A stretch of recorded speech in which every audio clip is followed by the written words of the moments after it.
தருமபுரி மாவட்டத்துக்கு வந்திருக்கோம். பெண்ணாகரம் தொகுதிக்கு காலையிலிருந்து பல்வேறு கட்சி நிகழ்ச்சி விழா, பல இடத்துல வந்து தேசிய முற்போக்கு திராவிட கழகத்தோட கொடியேற்ற விழா இருந்தது. அது மட்டும் இல்லாமல் எங்களோட கட்சி நிர்வாகியோட கிரகப்பிரவேசம் இருந்தது. அப்புறம் இப்போ வந்து நம்ம ஒரு டிராவல்ஸ் டிராவல்ஸ் கம்பெனிக்கு வந்திருக்காங்க. அதுக்காக இன்னைக்கு வந்திருக்கேன்.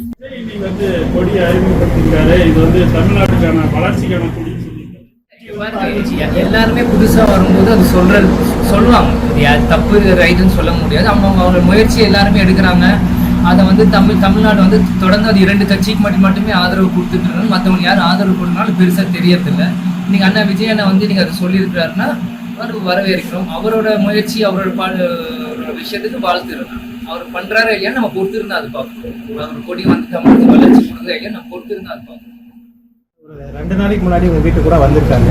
இந்த கட்சி கொடி விழாவுக்கு ஏதாவது அழைப்பு வந்திருக்கீங்க? இல்லை, அது வந்து முற்றிலுமே கோட் படத்துக்காக தான் வந்திருந்தாரு விஜய் அண்ணன். அதுக்கு வந்து அந்த மொத்தம் ப்ரொடக்ஷன் கம்பெனி அர்ச்சனா மேடம் வந்து வெங்கட் பிரபு. அதுல ஏதாவது கட்சி ஏதாவது கூட்டணி பத்தி ஏதாவது பேசுனீங்களா? இல்லை, அப்போ கட்சி ஆரம்பிக்கல. முன்னாடி உங்களுக்கு ஏதாவது அழைப்பு மரியாதை நிமித்தமா அவர் அப்பா மேல வச்சிருந்த மரியாதைக்கு வரணும்னு கேட்டிருந்தாங்க. அதே மாதிரி கோட்டோட படத்துலயும் அப்பாவோட வராத மாதிரி சொல்லியிருந்தாங்க. அதுக்கு ஒரு மரியாதை டீமோட வந்து பேசியிருந்தாங்க.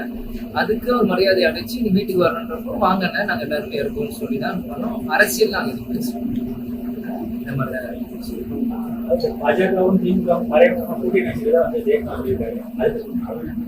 இல்ல, அது பாத்தீங்கன்னா திமுக வந்து தேவைன்னா புறக்கணிக்கிறது, வேணும்னா வச்சுக்கிறது வந்து ஒரு தவறான விஷயமா தான் இருக்கு. ஏன்னா இப்போ மற்றவங்க யாராச்சும் கூட்டணி செய்யறது இல்லை தேர்தல் போறப்போ தேவையில்லாத வார்த்தைகள் சங்கி அந்த மாதிரி எதோ சொல்லி அவங்களோட ஐடி விங்க வச்சு எல்லாருமே தாக்கம் பண்றது. இப்போ அவங்களே சொல்லும் போது அது தவறா இருக்கு. மற்றவங்களுக்கு குத்தும் போது அவங்களே குத்துறப்போ அது கண் குத்துற மாதிரி இல்லையா? இது வந்து தவறான விஷயம். வேணும்னா வச்சுக்கிறது, இதுனா வெட்டி விடுறது. இதே திமுக தான் நீங்க அமித்ஷா வரும்போது கரண்ட் கட் பண்ணாங்க. அப்புறம் கவர்னர் வந்து புறக்கணிக்கிறாங்க. இதே வேணும்னா கை கொடுக்குறாங்க. இது வந்து ஒரு ஏமாற்றின அரசியலை தான் இது பாக்குறேன். இது வந்து பாதிப்பு வந்து தமிழக மக்கள் தான் கடைசியில். திமுக பாஜக வளர்ச்சியா வீழ்ச்சியா இல்லை. அவங்க கட்சிக்குள்ள விவகாரம் நான் போற விரும்பல. ஆனா ஓட்டு போட்ட மக்களுக்கு தான் இது வந்து ஒரு கேவலமான விஷயமா நான் பாக்குறேன். அது உண்மையிலேயே ரொம்ப மோசமானதா இருக்கு தமிழக சட்ட ஒழுங்கு. இப்ப கூட எத்தனையோ இடத்துல வெட்டுக்குலை, ஆம்ஸ்டாங் மறைந்தாரு. இந்த மாதிரி பல இடத்துல வந்து மோசமான நிலை தான் இன்னைக்கு தமிழ்நாடு முழுவதும் இருந்துட்டு இருக்கு. கள்ளச்சாராயமா இருக்கு. எல்லா பக்கமும் இனி எதுவுமே தீர்வு இல்லையே.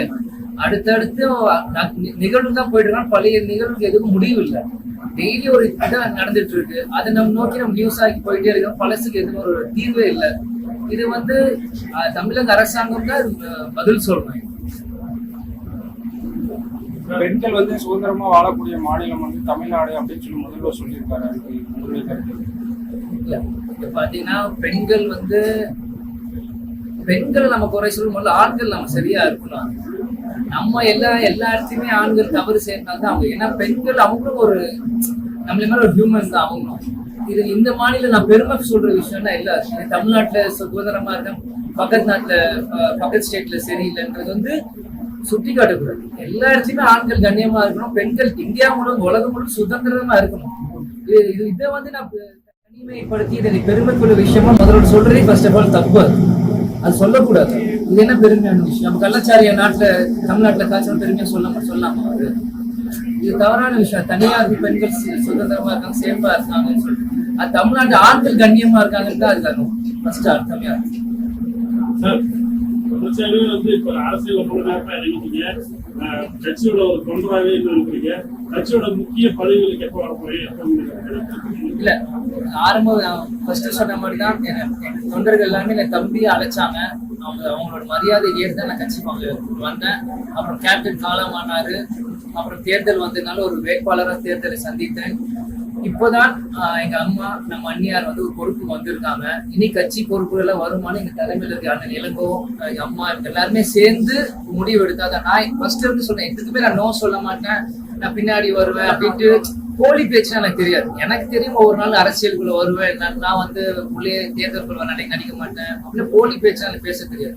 பொறுப்பு வரணும் கொடுக்குறாங்கன்னா என்னைக்கு தலைவர் தான் தலைமையில ஏத்துக்க தயார். அதே எங்க அம்மாவும் சரி, எங்க தலைவர் பிரேமலதா விஜயகாந்தும் சரி, எங்க தலைமையில் இருக்க ஆண்டனி இளங்கோவா இருக்கட்டும், மோகன்ராஜன் பாசன், மாமா சுதீஷன் எல்லாருமே தெரியும், மூத்த நிர்வாகிகளுக்கு தெரியும் எனக்கு எப்போ கொடுக்கணும். அவங்க வீட்டு மகனா அவங்க வீட்டு தம்பியா இருக்கும், தம்பி நீ பொறுப்பேடு அப்படின்னு அடுத்த செகண்ட் எடுத்து வேலை பார்க்க நான் தயாரா இருக்கேன். நான் எதுக்கும் நோ சொல்லி வேணான்னு நான் சொல்றேன். அவங்களுக்கு தெரியும். இப்போ நான் ஒரு தொண்டனா அவங்க கூப்பிடுறாங்க, கேப்டன் மகனா அவங்க கூப்பிடுறாங்க, அவங்களுக்கு வந்து நான் உற்சாகம் பண்றேன், அவங்களுக்காக கூட நிற்கிறேன். செய்திகளை உடனுக்குடனும் துல்லியமாகவும் தெரிந்து கொள்ள சப்ஸ்கிரைப் பண்ணுங்க.